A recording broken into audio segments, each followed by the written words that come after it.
আসসালামু আলাইকুম। মৌসুমীর সংসারে আপনাদের সবাইকে স্বাগতম। চলে আসলাম আপনাদের মাঝে ছোট্ট আরেকটি ভিডিও নিয়ে।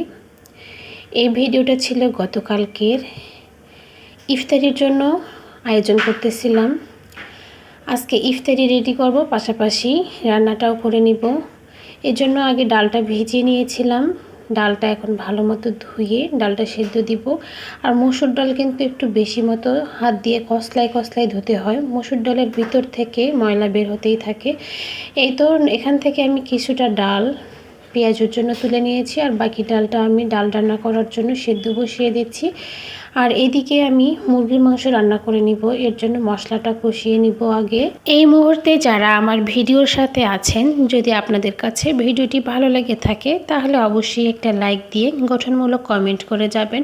আর এইদিকে আমার মাংসের জন্য মশলাটা কষানো হয়ে গেছে। এখন আমি ধুয়ে রাখা মাংসগুলো দিয়ে দিলাম।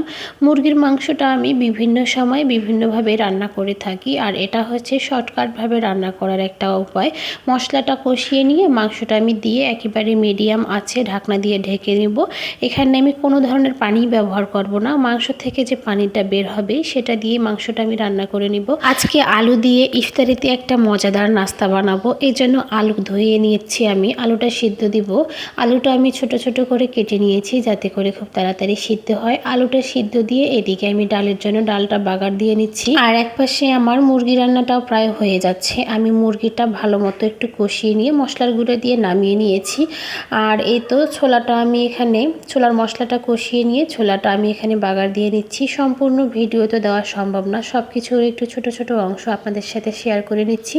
ছোলাটা মশলার সাথে কষিয়ে একটু পানি দিয়ে আমি এটা থকথকে করে রান্না করব, তাই তো পানি দিয়ে আমি এটা বসিয়ে দিয়েছি। আর এদিকে একটু মুরগির মাংসের জন্য কাবাব বানিয়ে নিব, এর জন্য মুরগির মাংস আর পুদিনা পাতা একসাথে ব্লেন্ড করে নিয়েছি।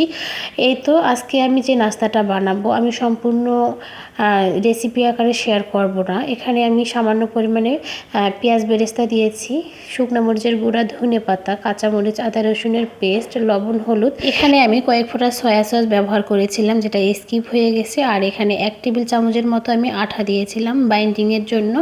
তারপর এখানে আমি একটু ঘি দিয়েছিলাম সুন্দর একটা ফ্লেভারের জন্য। সব কিছু এখন আমি হাত দিয়ে মেখে নেব। আর এখন আমি হাত দিয়ে মাখিয়ে নেওয়া হলে এখন এটা আমি কাবাব শেপের মতো দিয়ে দিব। কাবাব শেপ দেওয়ার আগে আমি হাতের সাথে একটু ঘি মাখিয়ে নিয়েছি। এখন আমি এটা কাবাব শেপ দিয়ে নিব। তারপর ডিম ফেটে নিয়ে ডিমের সাথে এটা মাখিয়ে একটু ব্রেড ক্রামের সাহায্যে গড়িয়ে নিব। খুবই ঝটপট একটা রেসিপি। এটা সম্পূর্ণ রেসিপিটার আমি আপনাদের সাথে শেয়ার করলাম না। বিকেল থেকে ইফতারির আগ মুহূর্তের সময়টা কিন্তু প্রতিটা গৃহিণীর জন্যই অনেক তাড়াহুড়োর একটা সময়। এই সময়টা ধৈর্য সহকারে নিয়ে আস্তে ধীরে কোনো কাজ করে সেটা ভিডিও শ্যুট করাটা কিন্তু একেবারে পসিবল না। আর এই তো এইদিকে আমি আলুর এই মজাদার নাস্তাটা রেডি করে নিচ্ছি। এই নাস্তার আজকে আমি রেসিপি আকারে শেয়ার করব না, অলরেডি আমার পেজে এই নাস্তার রেসিপি দেওয়া আছে।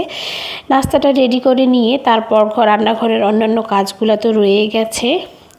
ইফতারির আগ মুহূর্তে আসলে কোনোটা কাজে ছোট না, সবগুলা কাজ যেহেতু একা হাতে সামলাতে হয়, তাই কোনটা ছেড়ে কোনটা আগে করব এই নিয়ে হিমশিম খেতে হয়। যাই হোক, এতক্ষণ পর্যন্ত যারা আমার ভিডিওর সাথে ছিলেন সবাই ভালো থাকবেন। সবাইকে আসসালামু আলাইকুম।